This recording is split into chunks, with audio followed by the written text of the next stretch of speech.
Hello दोस्तों, हमारे channel में आपका स्वागत है। आई होप आप लोग बहुत बढ़िया होंगे और आपका दिन जो है वो बहुत बढ़िया जा रहा होगा। आज हम इस वीडियो में बात करने वाले हैं उत्तराखंड शिक्षक भर्ती की, जिसमें मैं ये कह सकता हूँ कि बेरोज़गार लोगों के लिए या उन लोगों के लिए जो एक भर्ती की मांग करते हैं, जो अपने आंखों में सपने सजाते हैं कि उनको भी एक गवर्नमेंट जॉब मिलेगी, तो उनके लिए काफ़ी बुरी खबर मैं बोल सकता हूँ कि ये सामने आ रही है कि शिक्षक भर्तियों पर जो है वो रोक लग रहा है और अब जो है वो आने वाले टाइम पे ये भर्तियां नहीं होंगी। इसके बारे में हम कौन कौन सी चीज़ें, अब इसमें क्या क्या सामने आ रही है, मैं इसके बारे में पूरी की पूरी जानकारी इस वीडियो में देने वाला हूँ। तो अगर आपने इस चैनल को अभी तक सब्सक्राइब नहीं किया है तो आप इस चैनल को सब्सक्राइब कर सकते हो, ताकि आपको शिक्षक भर्ती से रिलेटेड सारी की सारी न्यूज़ जो है वो टाइम टू टाइम मिलती रहे। तो चलिए बिना किसी देरी के हम स्टार्ट करते हैं कि ये क्या है और किस विषय में बात हो रही है। तो तो देखिए कि जैसे कि आपको पता होगा कि बेसिक शिक्षक भर्ती में जो है वो काफ़ी टाइम से जो है विवाद रहा है, और ये विवाद का जो है कुछ अब इस तरीके से परिणाम सामने आ रहा है कि बेसिक शिक्षक भर्ती में जो है वो रोक लग गई है और इसकी काउंसलिंग जो है वो भी निरस्त कर दी गई है।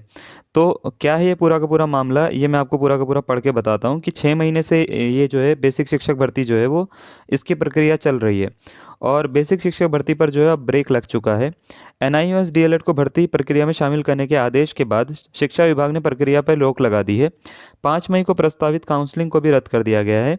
बेसिक शिक्षा निदेशक वंदना गर्ब्याल हाईकोर्ट का आदेश व भर्ती प्रक्रिया की अब तक की स्थिति की रिपोर्ट शासन को भेज दी है। विभाग के इस फैसले से बीएड टीईटी जो है वो संघ जो है वो बेरोजगार संघ जो है वो नाराज़ है और हाई कोर्ट ने गत 28 अप्रैल, ये वाली 28 अप्रैल की बात हो रही है, के अपने अंतरिम आदेश जो फाइनल डिसीजन होता है उसमें बेसिक शिक्षक भर्ती में एनआईओएस डीएलएड को शामिल करने को कह दिया। अब ये कह दिया तो इसके बाद तो बवाल होना ही है। तो इसके बाद हुआ क्या कि शिक्षा निदेशालय या शिक्षा विभाग में जो है वो उलझन शुरू हो गई। हुआ क्या था कि दरअसल बेसिक शिक्षक में जो है 2287 यानी 2287 2287 जो हैं वो रिक्त पद थे, जिसमें से 1800 पे तो चयन हो चुका है और बाकी की काउंसलिंग होनी है। तो ऐसे में एनआईओएस डीएलएड को शामिल करने पर भर्ती प्रक्रिया जो है पूरी तरह से प्रभावित हो सकती है, क्योंकि बिल्कुल बीच में हो जाएगा। ठीक है, दूसरी तरफ विभाग को एक डर और है कि जिन एनआईओएस डीएलएड ने पूर्व में आवेदन कर दिया था उन्हें तो शामिल कराया जा सकता है, लेकिन जो आवेदन नहीं कर पाए थे वो भी समानता के अधिकार के तहत जो है वो दावा कर सकते हैं। इसी में ही बात करें कि दावा किस किस ने किया है, तो बीएड ब्रिज कोर्स वालों ने भी दावा कर दिया है। उन्होंने क्या बोला है? उन्होंने बोला है कि एनआईओएस से 6 माह का अगर हम ब्रिज कोर्स करते हैं तो ब्रिज कोर्स करने वालों को भी शिक्षा विभाग ने उन्हें बेसिक शिक्षक भर्ती में शामिल करने की मांग कर दी। बोला यह गया है कि बीएड ब्रिज कोर्स प्रशिक्षित बेरोजगार संगठन के अध्यक्ष जो कि सुरेंद्र सिंह राणा हैं, उन्होंने ये कहा है कि एनसीटी के ने डीएलएड के साथ ही बीएड को भी बेसिक शिक्षक भर्ती के लिए योग्य माना है। ठीक है, की योग्यता के लिए माना है, उन्होंने ये बोला गया है।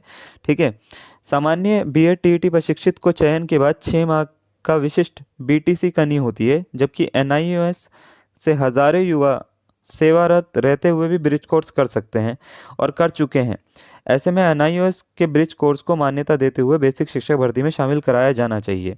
अब इसके ऊपर क्या क्या बातें हो रही हैं ज़रा मैं आपको बता देता हूँ। सबसे पहले तो इसमें ये हुआ है कि सबसे पहले भर्ती प्रक्रिया में जो है वो रोक लग चुकी है इस समय। 5 मई को प्रस्तावित थी एक काउंसलिंग जो होनी थी, जिसको फिलहाल तो रोक दिया गया है बिल्कुल। इसके ऊपर क्या क्या चीज़ें बोली गई हैं कि इसमें विरोध भी काफ़ी सारे हो रहे हैं। बोला यह गया कि एनआईओएस डीएलएड प्रशिक्षितों को बेसिक शिक्षा भर्ती में शामिल करने की तैयारी का विरोध शुरू हो चुका है। बीएड टीईटी फर्स्ट प्रशिक्षित महासंघ ने सोमवार को बेसिक शिक्षा निदेशालय पर धरना दिया। उन्होंने सरकार से मांग की कि वो हाईकोर्ट के फैसले के खिलाफ एक विशेष अपील दायर करे।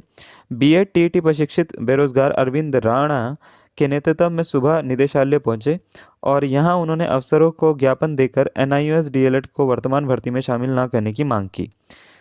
राणा का आरोप है कि कई एनआईओएस डीएलएड अभ्यर्थियों ने तथ्य छिपाते हुए टीईटी का प्रमाण पत्र लिया।